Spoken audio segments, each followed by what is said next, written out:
Gloria a Dios.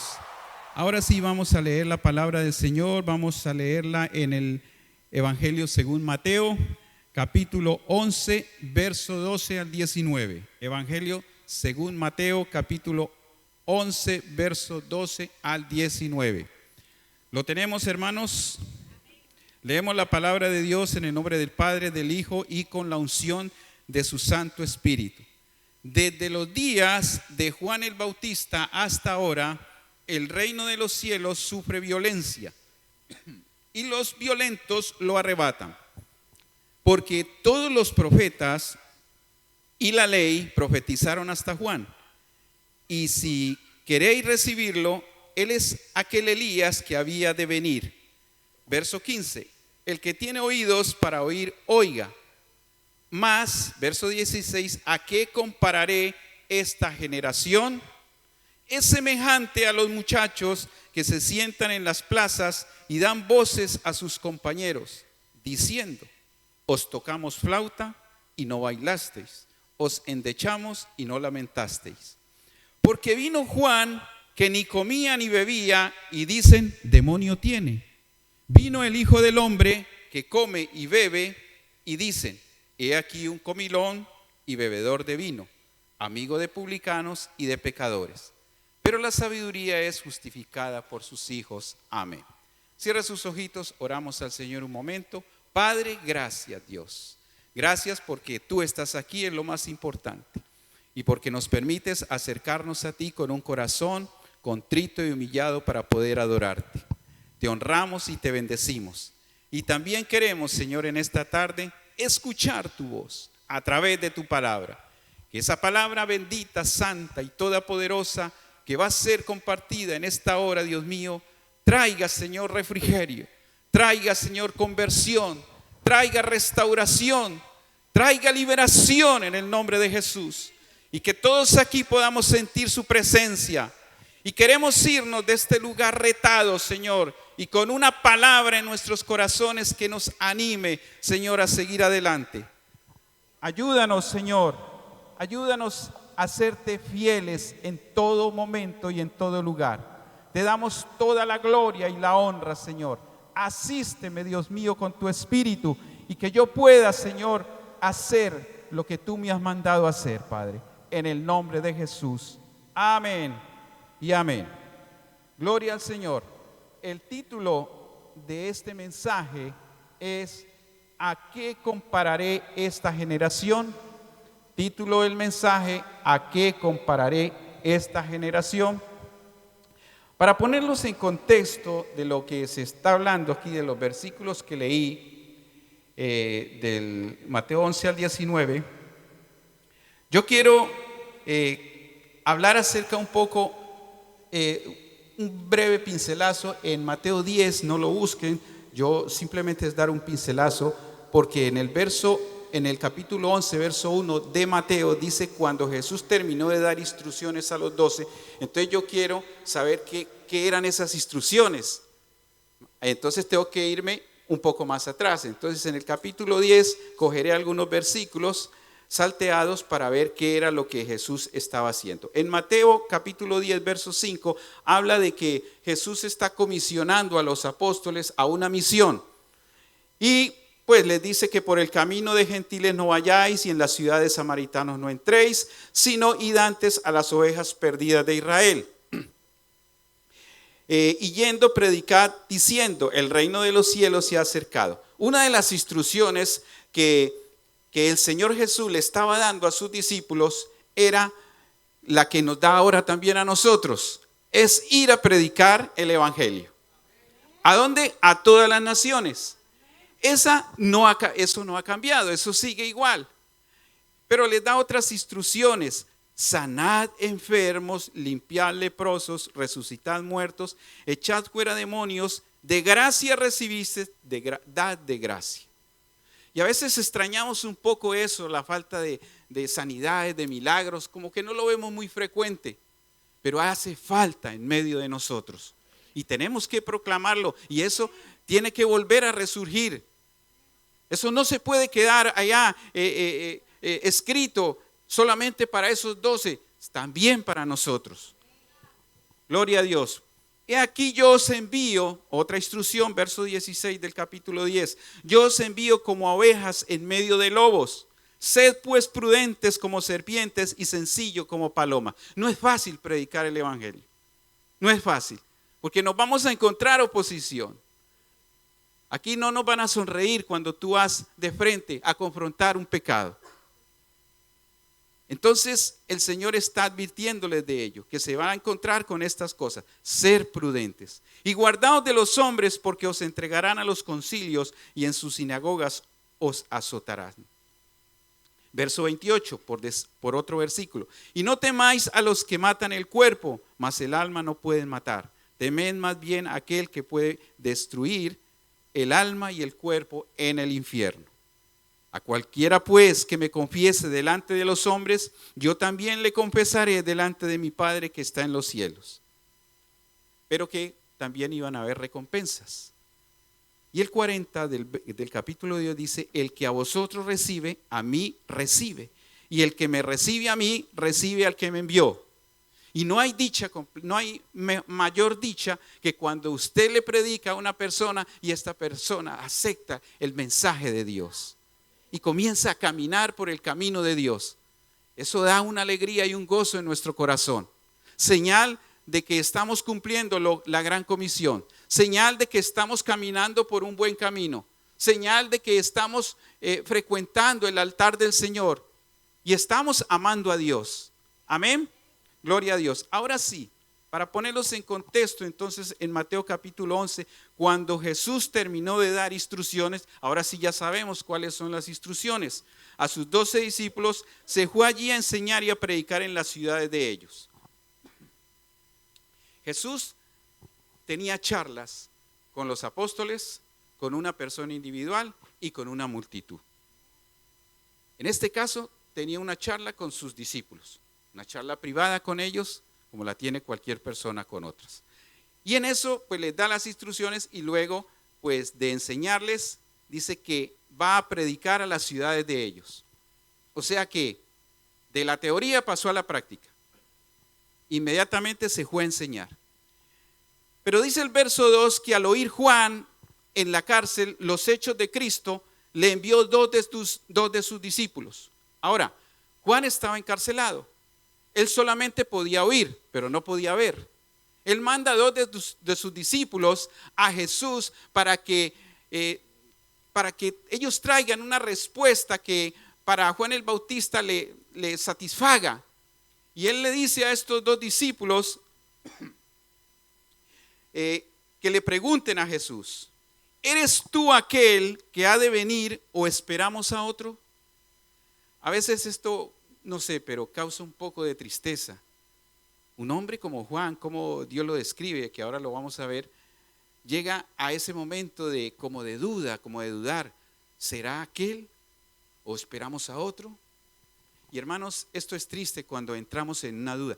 Es normal, lógicamente, yo entiendo que cuando pasamos tribulaciones, angustias, pues como que nos estremecemos y comenzamos y rodea en nosotros la duda.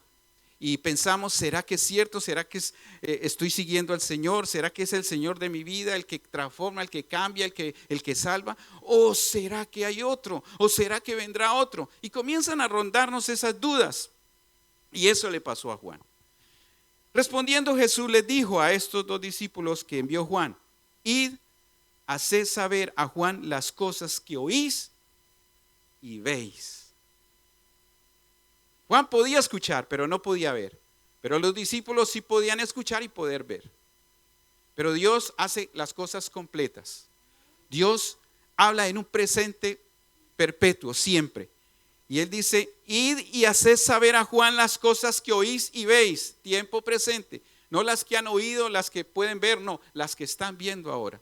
Y el Señor estaba haciendo milagros. El Señor estaba haciendo prodigios sorprendentes. ¿Y qué les dice? Los ciegos ven, los cojos andan, los leprosos son limpiados, los sordos oyen, los muertos son resucitados y a los pobres es anunciado el evangelio. Entonces yo me imagino que cuando estos dos discípulos regresan a donde Juan y y le dicen aquello que el Señor les dijo, y más aún lo que ellos pudieron escuchar y pudieron ver con sus ojos, yo creo que volvió otra vez Juan, la fe en Juan, y a decir en su corazón, verdaderamente este es el Cristo, este es el Señor. No sé si a ustedes les pasa, ojalá no nos pase, pero en medio de muchas angustias, tribulaciones que pasamos, pruebas, a veces dudamos un poco del Señor. Que Dios nos libre y que nos ayude para que nuestra fe se mantenga firme, que seamos fieles hasta la muerte, hasta que el Señor venga, que a pesar de, sigamos en pie, que a pesar de la enfermedad, del dolor, del sufrimiento, de la angustia por la cual usted esté pasando por determinada situación, tu fe no falte. Amén. Gloria a Dios. Bien. Entonces, mientras ellos se iban, comenzó a decir Juan de Juan a la gente: ¿qué salisteis a ver al desierto? ¿Ustedes qué salieron a ver al desierto? Le está preguntando Jesús a la gente. ¿Una caña sacudida por el viento? En los versículos anteriores Jesús nos está hablando acerca de Juan el Bautista. No lo compara con una caña sacudida por el viento. Ver una caña sacudida por el viento es como decir que alguien está viendo algo que no tiene importancia alguna. Si ustedes andan por el campo y ven el viento recio y viene una caña así delgada, finita, que se está doblando, pues usted dice, esto ya no, esto es cuestión de tiempo, esto no va a durar, esto se va a romper, esto se va a caer al suelo, ¿sí o no? Bueno, dos nomás que han visto una caña en el desierto. Bien, entonces no le dan importancia alguna. Bueno, pues esa era la apariencia que estaba dando Juan, según estas personas. Por eso Jesús no lo compara con una caña sacudida por el viento. La gente no fue al desierto para ver algo débil, simple y sin importancia. La gente fue al desierto era para ver un hombre entregado a Dios, un hombre que les iba a hablar de Cristo, un hombre que les iba a confrontar con su pecado. Y eso es lo que Dios está esperando en este tiempo también de nosotros, que nosotros confrontemos con el pecado, que nosotros salgamos a las calles a salir a decirle a esa gente ahí perdida que nosotros no somos una caña que va a doblar el viento, sino alguien que viene de parte del Señor. Gloria a Dios. No lo compara con un hombre con vestiduras delicadas, verso 8. ¿O qué salisteis a ver? ¿A un hombre cubierto de vestiduras delicadas? He aquí los que llevan vestiduras delicadas en las casas de los reyes están. Lo compara con un profeta.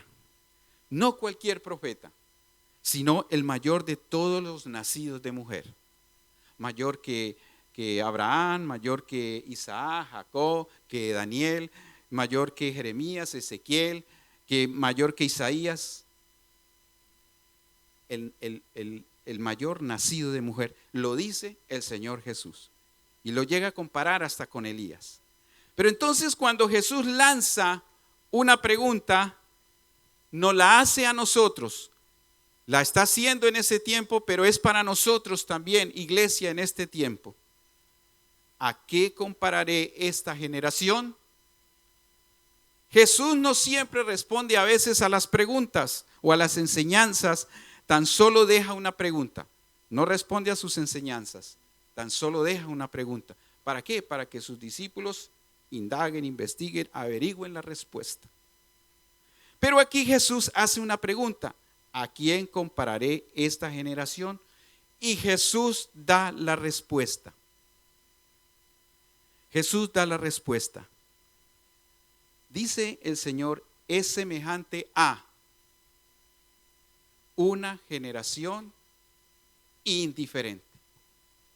Es una generación indiferente. Y hace una como especie de una parábola, un símil acerca de los jóvenes, acerca de los muchachos. Dice que los muchachos están en las plazas tocando la flauta, y esos muchachos tocan esa flauta, y lo que quieren esos muchachos es que otros vengan y canten y que se pongan contentos, que se pongan alegres al sonido de la flauta. ¿Sí o no? semejante a esos muchachos que se sientan en las plazas y dan voces a sus compañeros, estoy en el verso 16, diciendo, o que semejantes que dan las compañeras, diciendo, os tocamos flauta y no bailasteis. Cuando se toca flauta es para bailar, es para gozarse, es para estar alegre. Y los muchachos querían hacerlo y nadie le respondía. También cantaban canciones de luto. Por eso dice, os endechamos, ahí mismo en el verso 16, dice 17, perdón, os endechamos y no lamentasteis. Os endechamos y no lamentasteis. Hermanos, comento brevemente, os tocamos flauta. Tocar flauta era una expresión de alegría, de gozo, como decía, se hacía después de ganar una batalla, después de una buena cosecha, después de una boda. Era una demanda de celebración. El no era tocar por tocar. Tocar la flauta era demandar celebración. No bailasteis. Bailar debía ser la respuesta de esa demanda de celebración. Amén. Cada vez que se toca la flauta por los motivos antes descritos, el pueblo debía responder bailando y celebrando. Estoy hablando de esos tiempos. Jesús está diciendo, os compararé a aquellos que en el tiempo de bailar no bailaron, que en el tiempo de celebrar no celebraron. ¿Qué me está queriendo decir eso a mí, iglesia? ¿Qué nos está queriendo decir el Señor? Que era una generación indiferente, que no les importaba nada, que cuando era el tiempo de estar alegres, pasaba, que cuando era el tiempo de estar tristes, también pasaba, no les importaba nada. Y el Señor está comparando esa generación con esta generación y con ese tipo de actitud, la indiferencia. Hermanos, la indiferencia es pecado. Si usted ha venido en esta tarde porque, vamos a ver qué pasa, por querer ir, eres un indiferente. Si usted en el momento que los músicos están tocando, aquí no se toca la flauta, pero se toca otros instrumentos. Si los músicos están tocando la alabanza para el Señor y usted se queda ahí tan tranquilo, ni palmotea, eres un indiferente. No siente la presencia de Dios, eres un indiferente. Eso es lo que le está diciendo el Señor, hermanos. Y esto es serio. Esto es trascendental. Os endechamos. La endecha era una especie de canción triste que se hacía en tiempos malos de angustia, de aflicción, de dolor. Cuando alguien moría, cuando perdía una batalla, cuando algo malo ocurría. Entonces cantaban esas canciones tristes para que todo el mundo estuviera triste también, pero esta gente tampoco no estaba triste, era indiferente. No lamentasteis. Esta debía ser la respuesta a la endecha, lamentar, pero no hubo quien lamentase. Jesús está diciendo, os compararé a aquellos que cuando se demandó lamento no hubo quien lamentase. No hubo respuesta ante una demanda de Dios. Indiferencia. Y hermanos, ¿sabe qué es la indiferencia? No le voy a decir el significado, voy a decirle los sinónimos de indiferencia. Y ya con eso se dice todo. Desinterés, apatía, indolencia, tibieza, desgana, impasibilidad, insensibilidad, frialdad, desprecio, desamor. Esa es la indiferencia. Y si tenemos cualquiera de esas actitudes, tenemos que pedirle mucho al Señor que nos ayude. Gloria a Dios. Porque vino Juan, que ni comía ni bebía. Verso 18. Y dicen, demonio tiene. Juan tenía un aspecto así, un poquito como feo, como salvaje, como, sí, no era muy bueno el aspecto. Y encima no comía ni bebía. O sea que se pasaba largos periodos de tiempo sin comer ni beber. Él era nazareo de nacimiento, pues no bebía, lógicamente. Pero en cuestión de comida tampoco era que comiera mucho. Y lo que comía era miel y algo más. Entonces, ¿Qué ocurre, hermanos? El aspecto de él no era muy bueno. Entonces, lo que daba a los otros, lo que miraban en él era un hombre descuidado, tal vez un hombre como loco, como demente, hablaba cosas incoherentes y lo tildaban que tenía un demonio por esa fisonomía que tenía, por lo que daba. Entonces, dice, ¡demonio tiene! Claro, cuando les van a hablar del evangelio, no sé si a usted le ha pasado, pero cuando muchas veces usted habla del evangelio y dice, tú estás endemoniado.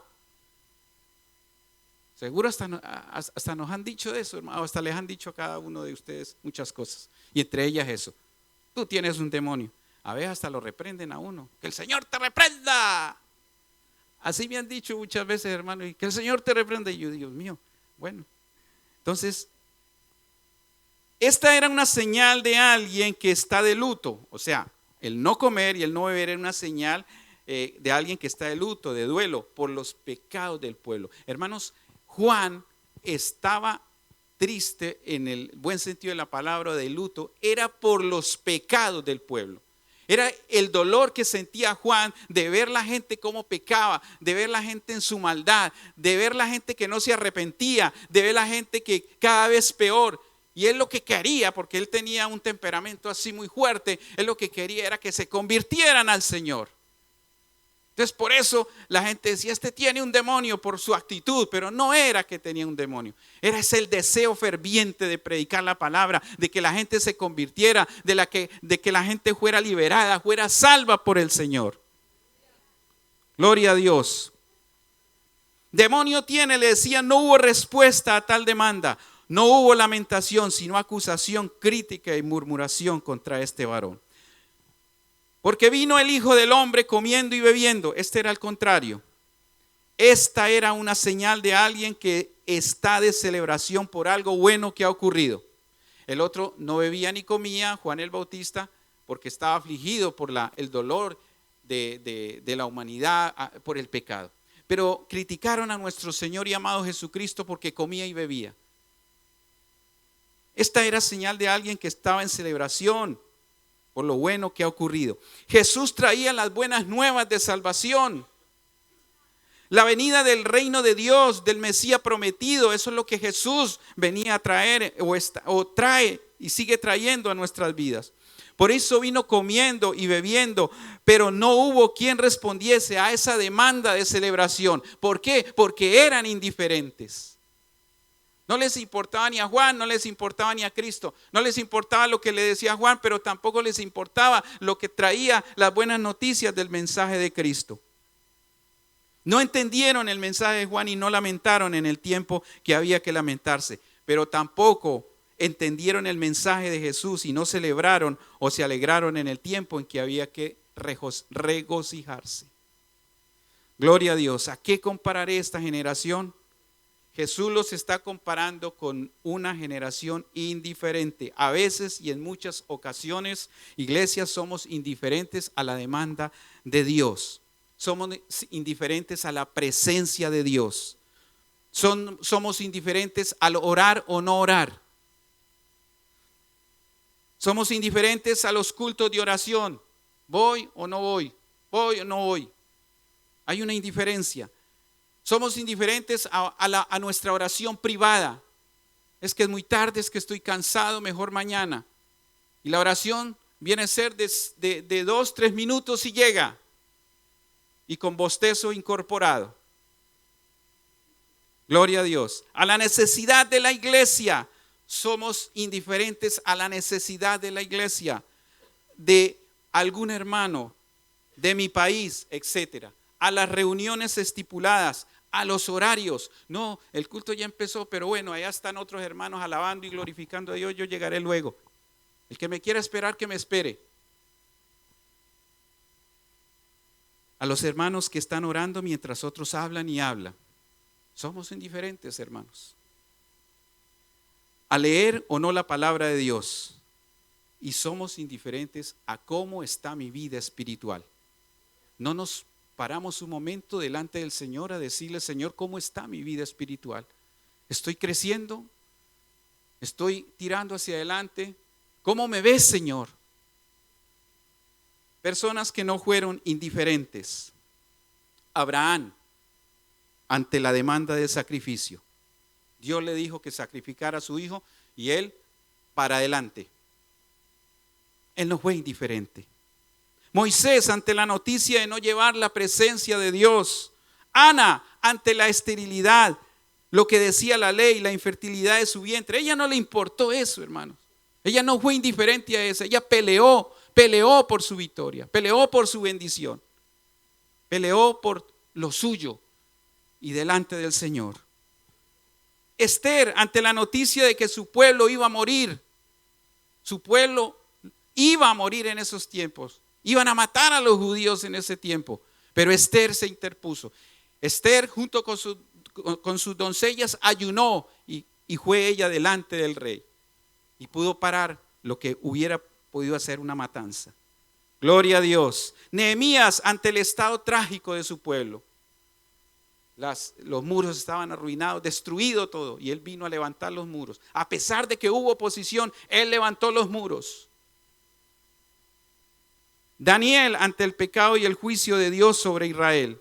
Isaías, ante el llamado de Dios. He aquí dispuesto estoy, dijo el profeta. Gloria a Dios.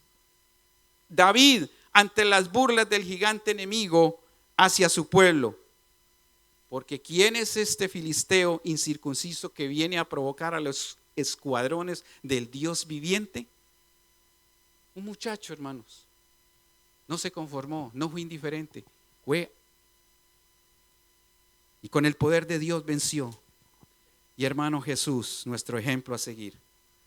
Jesús no fue indiferente ante la noticia de que tú y yo estábamos condenados al infierno.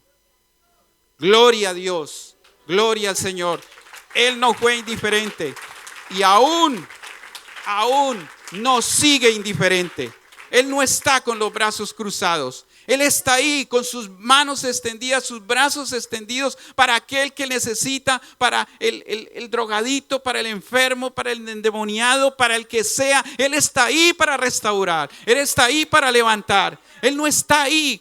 Él no está ahí de visita. Él no está ahí como no, hermanos. Él está ahí para afrontar con poder y gloria nuestra situación, para levantarnos de donde estamos.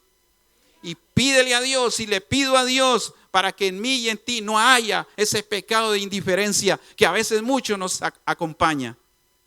Y voy terminando, hermanos. No podemos ser indiferentes.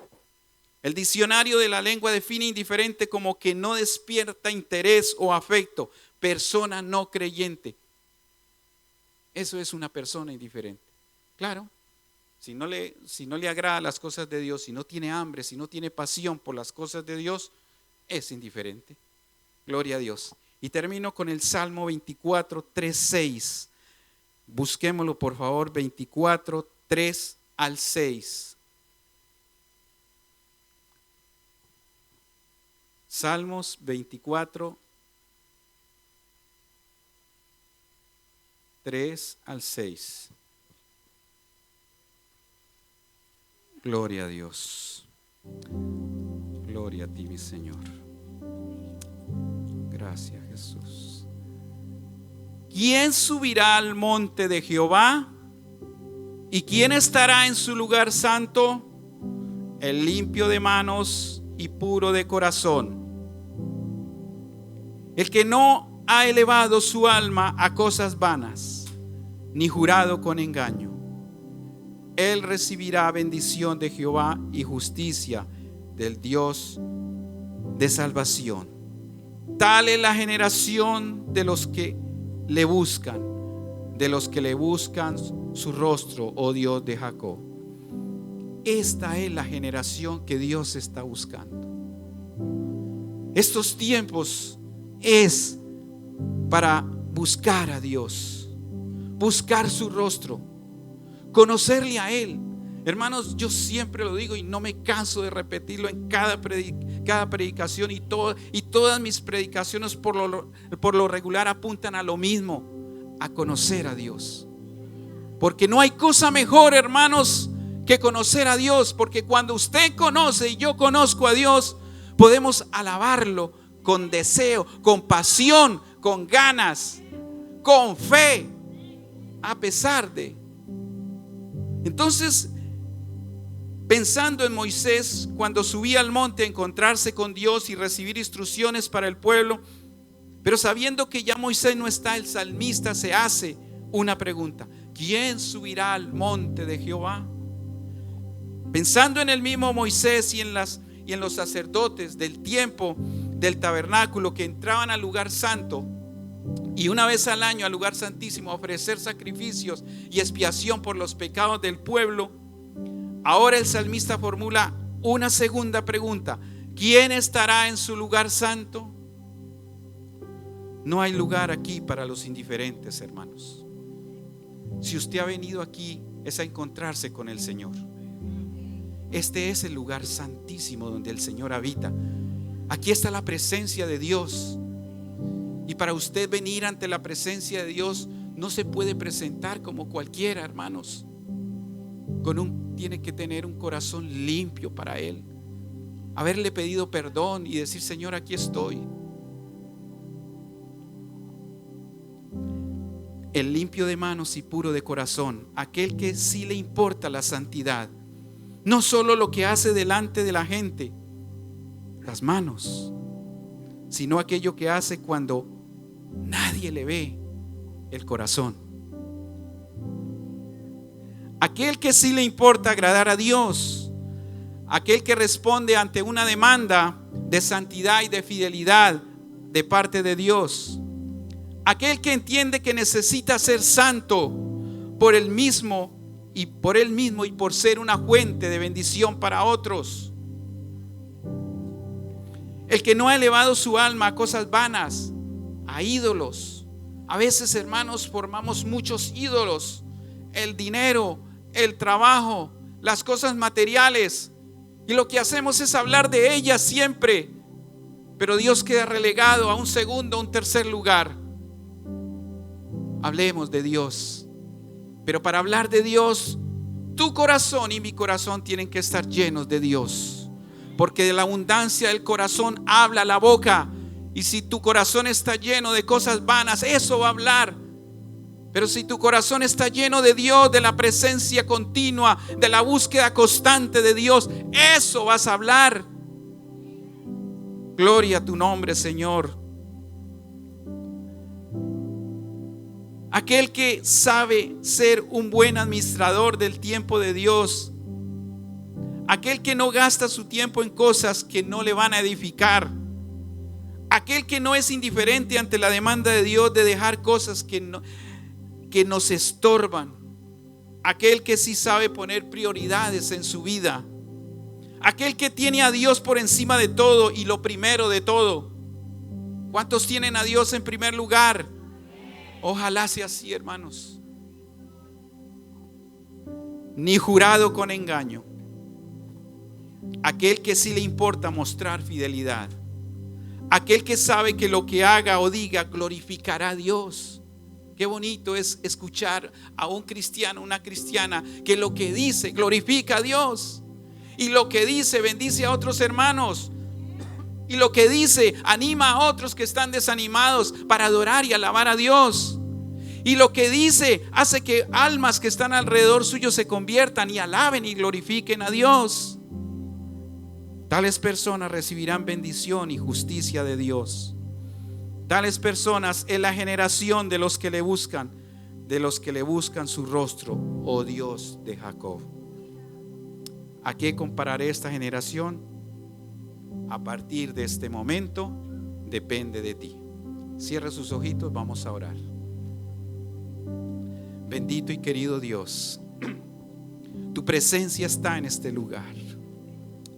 La bendición del Altísimo, Señor, está ahí para los que adoran su nombre, para los que alaban su grandeza.